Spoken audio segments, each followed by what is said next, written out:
આદિગુરુદેવ સદગુરુ સ્વામી શ્રી મુક્તાનંદ સ્વામી રચિત પંચરત્નમ ગ્રંથ જ્ઞાન ચિંતામણી ચોપાઈ 10। कोटिक कष्ट परे जो आई, हरि कटे कन तजनाताई। भजन भक्ति तजी नहीं व्यभिचरना, याते अचल ज्ञान उर धरना।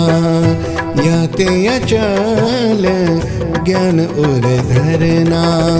कोटि कष्ट પડે છતાં પણ શ્રી હરિ મારા હિતકારી છે એવી ટેક ક્યારેય નહીં તજવી અને ભજન ભક્તિને છોડવા ન જોઈએ। આવું જ્ઞાન ભગવાનના ભક્તને અંતરમાં દ્રઢ કરવું જોઈએ।